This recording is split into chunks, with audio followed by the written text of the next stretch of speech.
Okay, ayan o, tingnan nyo o. O, diba? So, kung titignan nyo, nakita nyo ba yun? Lupa na yan, yan na yung pinakailalim ng ilog. Pumibabaw na sa sobrang babaw ng tubig. So, dati hindi ganyan yan. Ano yan, global warming yan, no? Tapos, yung drought, sobrang pagkatuyo, no? So, alam mo na, bibilang pa na ilang taon, baka wala ng tubig sa Marikina River. Di ba? Ayan, no? Malalim to eh. Pero kita mo, nandiyan na yung pinaka yung baga lupa niya sa ilalim ng ilog, no? Ngayon kung dito wala, mahirapan ang habulin yan, di ba? So yan, expected yearly magkakaroon tayo ng massive na drought, tagtuyo. Syempre pagka nagkaroon tayo ng tagtuyo, food security na pinag-uusapan natin dito, di ba? Maraming magiging problema tayo dyan, especially tagutom, di ba? Yun, problema malaki to. Okay, ayan o. So 1991 dito kami nakatira sa Marikina. So dito ako nag-aral sa Marikina Elementary School, diyan sa may sa may palengke sa bayan, malapit sa City Hall. Dati ito dinadaanan pa to ng barge. Yung barge, no, parang ano yun, parang malaking ano yun, barko.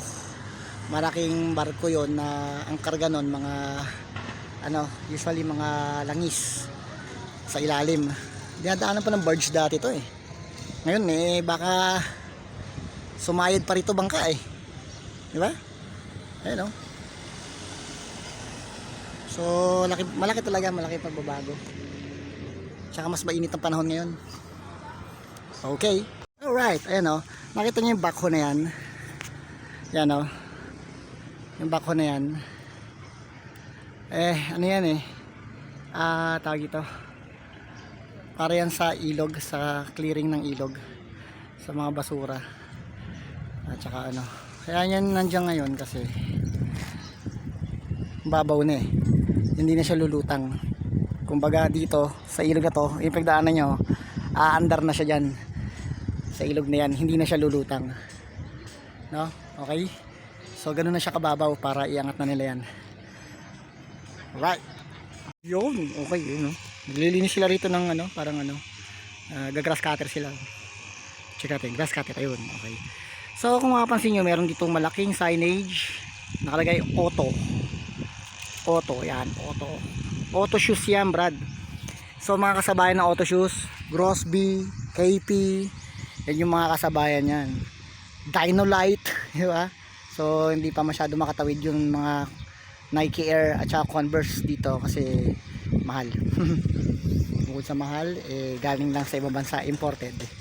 So ayan yung mga locally made na na sapatos way back 90s, 80s, yan, KP. May Grosby ako dati, di ba? Auto shoes. So Marikina, maraming sapatos sa Marikina.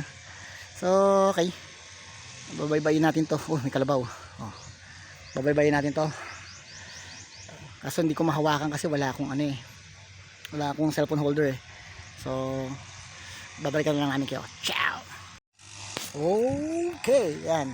So sa Marikina ka lang makakita ng usa na kasing laki ng baka. Ayan dito lang ha. Okay, di ba? Gigantic usa. So baka ito yung usa ni Santa Claus, di natin alam. So ciao, peace. Okay, try natin mag video ng nagbabike. Okay, yan. Yee!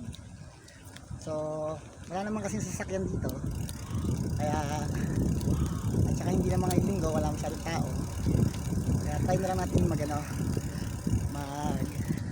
video habang nagbabike. Mga mais dito, dami yun. Marikina River Banks.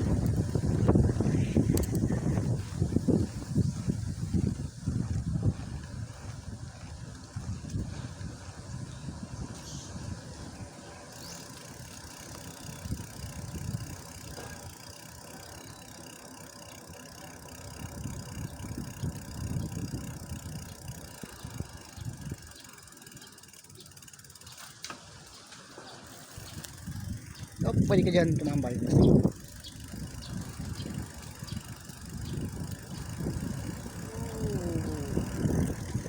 Mahirap mag-cellphone habang nagbabike. Hirap. Mahirap. Selfie pa ako. Diba? Hirap. So, tingnan natin. Pwede yung rito eh.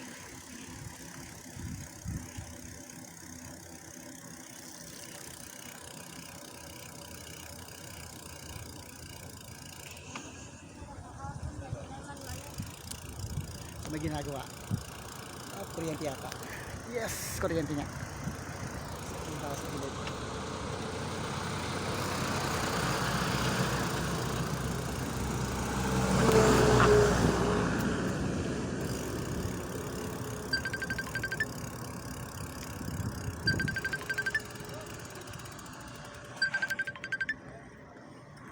Okay, stop muna ako.